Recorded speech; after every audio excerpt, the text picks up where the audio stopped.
Olá, companheiro de aventura, tudo bem? Sejam bem-vindos a mais um Teorizando com Tsuki. Dessa vez com a review do episódio 3 de Dororo. Então, sem mais delongas, vamos para a review. O que você vai fazer? Gratuitamente, né, gata? Gratuitamente. Começamos o capítulo com uma narração sobre o quão zoado era o período Sengoku, né? Passando por aqueles campos de batalha, com muita gente morta. E depois disso temos um monte de gente simplesmente sendo crucificada, que era uma coisa que não acontecia apenas em Roma Antiga e etc. As pessoas sempre foram muito criativas em questão de torturar outras pessoas, né? E também eram arrancados partes do corpo como castigo, algo que também era muito comum antigamente no Oriente Médio. Tem até uma referência a isso no filme do Aladdin, sabe? O primeiro filme do Aladdin. Então, nós vemos um cara que lembra muito o rapaz que passou nos últimos capítulos cuidando das próteses, só que parece bem mais jovem. E ele pega um rapaz e coloca numa dessas cruzes. E o cara implora pra morrer, né? Porque você ser perfurado por aquilo, né? Não precisa entrar em detalhes. Então ele pede pra morrer. E num verdadeiro golpe de misericórdia, o rapaz das próteses vai e mata a pessoa com um golpe no coração. Então a gente vê que tudo aquilo é muito gratuito quando uma mulher corre atrás de seu marido e ela é morta por isso. E um outro cara, provavelmente um dos responsáveis, vai falar pro cara da prótese: simplesmente vai e pendura ela com os outros pra ficar de aviso. Nesse momento vemos que o cara, a gente já tinha a ideia de que o cara tava com 3, a partir do momento que ele começou a tremer na hora de matar o outro. Depois disso, o cara ficou completamente em choque, e eu vou chamar ele de cara só no começo da review, depois falo o nome dele. E ele começa a andar assim, sem saber o que fazer, e decide cometer suicídio se lançando de um penhasco. E só então passamos para a abertura. Na abertura eu percebi outra coisa interessante dessa vez. Eu percebi que o irmão do Hyakki, o segundo filho do FDP lá, que ele tem uma cicatriz no olho a la Zoro. Só que em outro momento da abertura ele está lutando com alguém e ele não tem essa cicatriz. O que deve significar, né, assim, que muito provavelmente foi o Hyakimaru que fez aquilo nele, ou que eles vão ter algum desentendimento, até porque na abertura ele tá lutando com alguém, mas não fica claro com quem. Será que vamos ter outra treta de irmão no mundo dos animes? O nome do episódio então é apresentado como A História de Jukai. E eu devo dizer que eu sou apaixonada pelos tons pastéis que esse anime tem, sabe? Essa coisa meio aquarela, é realmente muito bonito. Nós vemos que algum tempo depois, o cara das próteses, que eu vou chamar agora de Jukai, ele se instala numa vila como um médico. Da mesma forma que ele faz com os cadáveres na história, ele ajuda pessoas que perderam membros.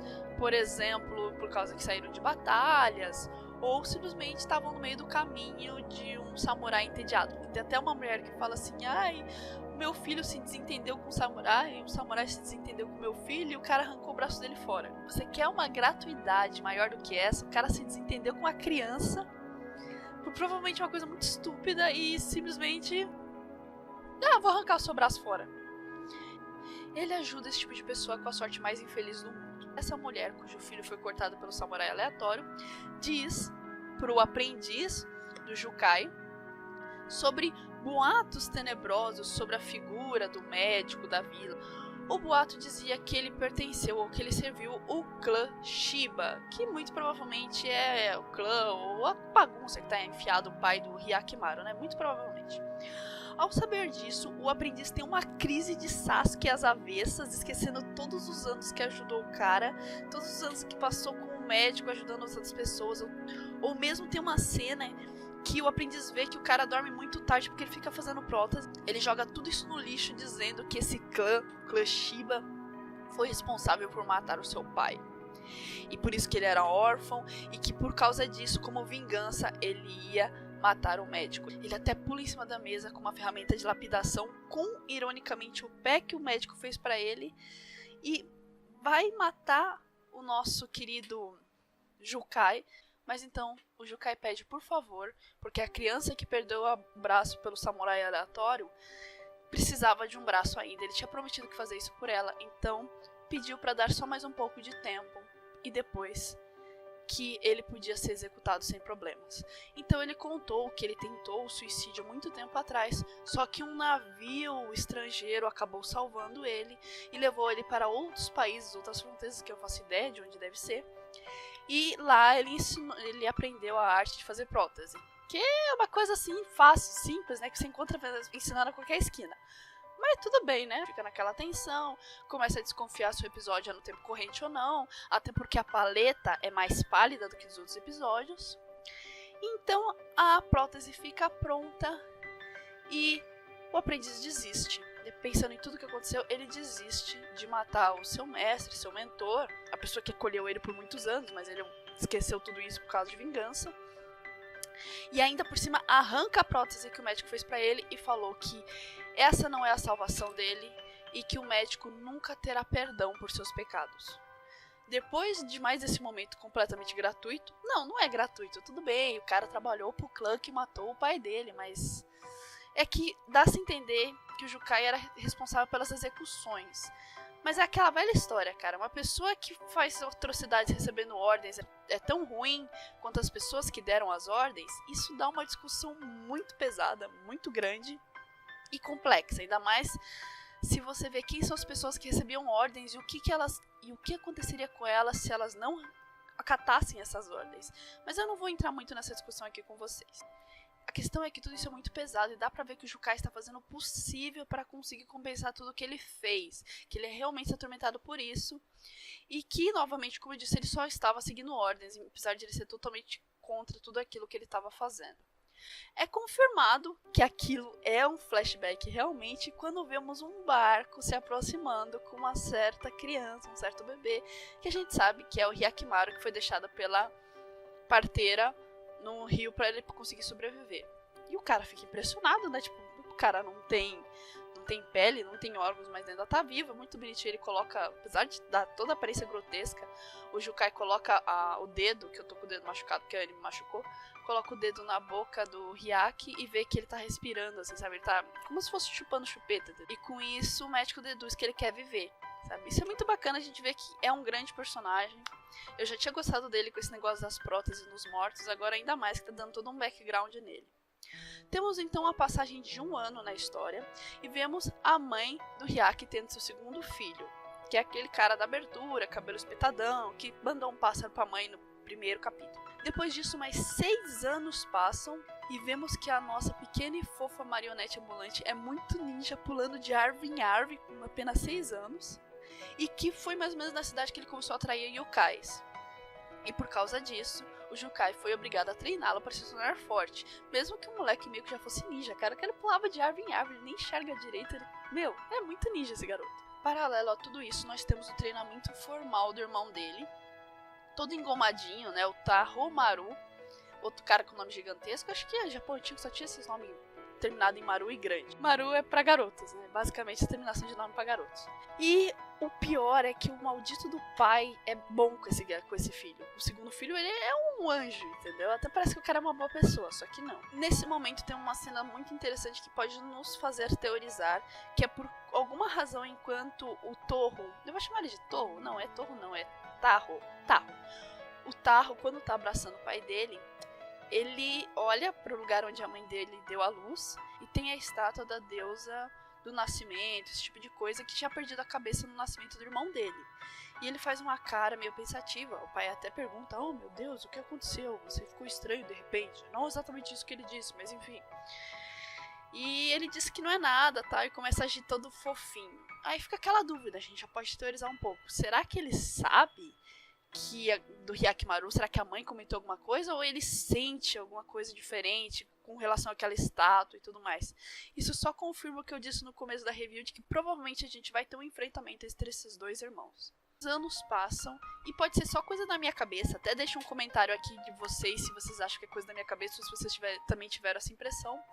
Mas as cores do episódio parece que ficam mais vívidas, mais brilhantes com o passar, né, dos anos, pra mostrar que tá chegando na atualidade. Eu pelo menos tive essa impressão, pode ser só loucura da minha cabeça, sei lá. E nesse processo de crescimento e matança desenfreada de yokais que tentavam atacá-lo, o Hyaki acaba, sem saber, matando um dos demônios que tinha parte do seu corpo, o primeiro de todos. E para choque completo dele e de seu pai postiço, né, imagina a cena, a perna do Hyaki simplesmente cresce, né, a prótese sai e ela cresce sem pele, mas cresce, assim, sabe? Os músculos, a amostra e tudo mais. Isso já tira uma dúvida pra gente, né? Quando os braços dele voltarem, não vai crescer em cima da espada. Simplesmente a prótese vai soltar e o braço vai crescer normalzinho, né? O mais normal que um braço sem pele é. Mas vocês me entenderam. E até uma coisa curiosa, também me falaram nos comentários que essa versão, esse remake, vão ser 12 demônios. Apesar de que a história diz claramente que são 48 demônios que pegaram as partes do Hyakimaru. Como, se eu não me engano, esse anime vai ter 26 episódios, talvez mostre que os outros demônios foram mortos antes da história começar. É uma ideia, né? E depois dessa cena, no mínimo, grotesca, né? De ver uma perna crescendo no seu filho postiço, o pai deduz o que aconteceu, né? O acordo dos demônios que tirou as partes do seu garoto. Mas, cara, o rapaz é um gênio, né? Porque, meu, não é sério. Como a gente deduz isso? Ah, então, a sua perna cresceu sozinha, então eu deduzo que alguém fez um contrato com vários yokais e pegaram as partes do seu corpo. Porque, é claro, os yokais, quando fazem um acordo com as pessoas, eles exigem alguma coisa. Então, logicamente, eu cheguei à conclusão de que foi um acordo de yokais e a recompensa foi as partes do seu corpo. Você vê que o Tenryudo Sengoku era uma época zoada a partir daí, né? Tipo, a dedução do cara. Você podia imaginar tudo, que era magia negra. Não deixa de ser magia negra, né? Que era um yokai fingindo ser humano ou qualquer porcaria. A última coisa que eu ia pensar é que alguém tinha feito acordo com o demônio e o cara perdeu as partes do corpo. Mas tudo bem, o cara deduziu isso e tá certo, então é isso que importa. Com isso, ele percebe que ele não pode fazer muito mais pelo seu filho, né? Que o melhor pra ele seria ir atrás de um monte de demônios ao redor do mundo pra recuperar as partes do corpo. Porque ele é um pai muito responsável e carinhoso. Mas tudo bem, dá pra entender, né? Já que, né, não tinha coisa melhor pra fazer mesmo. E ele se despede de uma forma muito bonita, né? O médico, o Jukai, ele entrega um colar, um símbolo que o Hyaki tinha quando era um bebê, né? Que foi amarrado em volta dele. Pra talvez algum dia ele achar a família real dele. Isso vai dar uma meta tão grande. E ele pede desculpa, cara. Ele cuidou do garoto. Ele deu membros pro garoto. Ele ficou com o Hyaki mesmo quando um monte de yokais assassinos começou a atacar. E mesmo assim, ele pede desculpa por não ter conseguido fazer muito por ele. Me diz se esse não é o pai do ano. O outro é um dos pais mais FDPs do mundo dos mangás. E esse daí é o pai do ano. Cara, fala sério, como assim? E nesse momento, o Hyaki, que é muito fofinho, ele pega e encosta no rosto do pai dele, assim, passando assim pelas feições, como um cego faz pra ver como é que é a pessoa, como é que ela se parece, com o que ela se parece. E nisso, o pai fica muito emocionado e dá um abraço no seu garoto, que é uma marionete que vai sair correndo atrás dos demônios. Até uma das razões pelo qual o Jukai pediu perdão ao Hyaki é dizendo que tudo que ele ensinou pra ele foi a matar yokais, assim de específico. Mas não deixou de ser, né? Ele ensinou o garoto a se defender, ele virou um assassino profissional de yokais de graça. Até o Dororo aparecer, né? E falando em Dororo, nesse momento voltamos ao presente. O monge explica pro dito Dororo a situação do Hyaki. Mano, como é que o povo deduz isso tão rápido? Por acaso esse tipo de coisa acontece o tempo todo? É normal, assim, tipo, o cara tá sem membro, só tem nada. Com certeza foi um acordo entre yokais.